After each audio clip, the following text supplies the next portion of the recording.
इस बार झारखंड विधानसभा चुनाव को लेकर क्षेत्रीय और राष्ट्रीय राजनीतिक दलों के मुद्दे और एजेंडे भले ही एक दूसरे से अलग हों, लेकिन जीत हासिल करने के लिए सभी राजनीतिक दलों ने एक ही फॉर्मूला अपनाया है और वो है मौजूदा विधायकों को फिर से चुनावी मैदान में उतारने का। मौजूदा विधायकों के स्थान पर नया चेहरा देने का जोखिम इस बार राजनीतिक दलों ने नहीं लिया है। झारखंड विधानसभा चुनाव में वो कौन कौन सी राजनीतिक पार्टियां हैं जो ऐसा कर रही हैं, आइए आपको सिलसिलेवार तरीके से बताते हैं। बात सबसे पहले देश के सबसे बड़े राजनीतिक दल बीजेपी की कर लेते हैं। झारखंड में होने वाले विधानसभा चुनाव में एनडीए और इंडिया गठबंधन ने अधिकतर सीटों पर अपने उम्मीदवार घोषित कर दिए हैं। दोनों गठबंधनों की ओर से अब तक घोषित उम्मीदवारों में से 40 ऐसे प्रत्याशियों के परिवार की मजबूत राजनीतिक पृष्ठभूमि रही है। इनमें बीजेपी के 17, 10 जेएमएम के, 8 कांग्रेस, 2 आजसू, 2 माले और 1 राजद के हैं। दोनों गठबंधनों ने राजनीतिक परिवारों से जुड़े जिन प्रत्याशियों को टिकट दिया है उनमें सीएम, पूर्व सीएम, मंत्री, सांसद, पूर्व मंत्री, विधायक, पूर्व विधायक के रिश्तेदार शामिल हैं। पूर्व मुख्यमंत्री शिबू सोरेन के पुत्र हेमंत सोरेन बरहेट से, बसंत सोरेन दुमका से, बहू सीमा सोरेन जामताड़ा से, कल्पना सोरेन गांडी विधानसभा सीट से चुनाव लड़ रही हैं।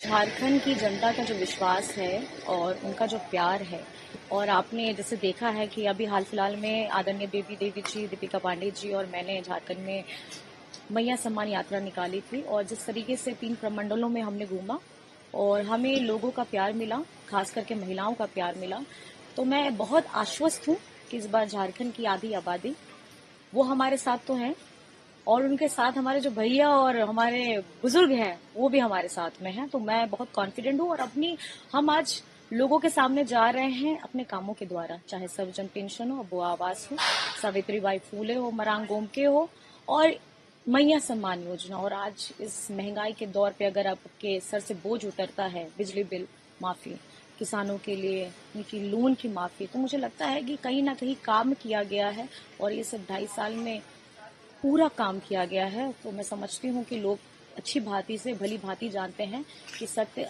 कहाँ है और झूठ कहाँ है। पूर्व सीएम चंपई सोरेन के पुत्र बाबूलाल सोरेन घाटशिला से चुनाव लड़ रहे हैं, जबकि पूर्व सीएम अर्जुन मुंडा की पत्नी मीरा मुंडा पोटका और मधु कोड़ा की पत्नी गीता कोड़ा जगन्नाथपुर से चुनाव लड़ रही हैं। वहीं पूर्व मुख्यमंत्री और वर्तमान में ओडिशा के राज्यपाल रघुवर दास की बहू पूर्णिमा दास साहू जमशेदपुर पूर्वी से बीजेपी के टिकट पर चुनाव लड़ रही हैं। भवनाथपुर से बीजेपी प्रत्याशी भानु प्रताप शाही के पिता हेमेंद्र प्रताप शाही झारखंड सरकार में मंत्री रहे हैं। सिसई के बीजेपी उम्मीदवार आईपीएस अधिकारी रहे अरुण उरांव के पिता बंदी उरांव बिहार सरकार में मंत्री रह चुके हैं।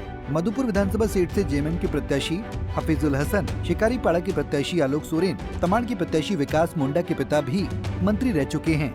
मनोहरपुर के जेएमएम प्रत्याशी जगत मांझी की मां मंत्री और पिता विधायक रहे हैं। कांग्रेस की बड़का गांव की प्रत्याशी अंबा प्रसाद, मांडर की प्रत्याशी शिल्पी नेहा तिर्की, बेरमो की प्रत्याशी कुमार जयमंगल, पांकी के प्रत्याशी लाल सूरज के पिता भी मंत्री रहे हैं। इसके अलावा बीजेपी के प्रत्याशी अमित कुमार मंडल, अमित कुमार यादव, नीलकंठ सिंह मुंडा, उज्जवल दास, मंजू देवी के पिता विधायक रहे हैं। बगोदर की माले प्रत्याशी विनोद सिंह के पिता महेंद्र सिंह भी विधायक रहे हैं। निरसा की माले प्रत्याशी अरूप चटर्जी के पिता भी इसी सीट से विधायक रहे हैं। जेएमएम से डुमरी की प्रत्याशी बेबी देवी, ईचागढ़ की सबिता महतो, कांग्रेस की पाकुड़ की प्रत्याशी निशत आलम के पति मंत्री रहे हैं। इसके अलावा झरिया की बीजेपी प्रत्याशी रागिनी सिंह के ससुर, सास और पति विधायक रहे हैं। वहीं सिंदरी से बीजेपी प्रत्याशी तारा देवी के पति वर्तमान में विधायक हैं।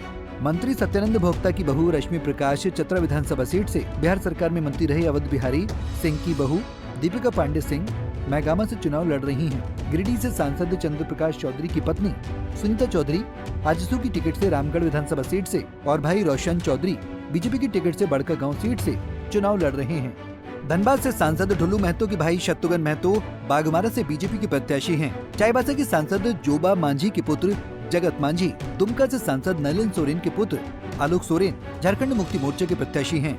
बता दें कि झारखंड में 2 चुनाव में 13 और 20 नवंबर को चुनाव होने वाला है। नतीजे 23 नवंबर को जारी होंगे। Bureau report, Punjab Kesari TV.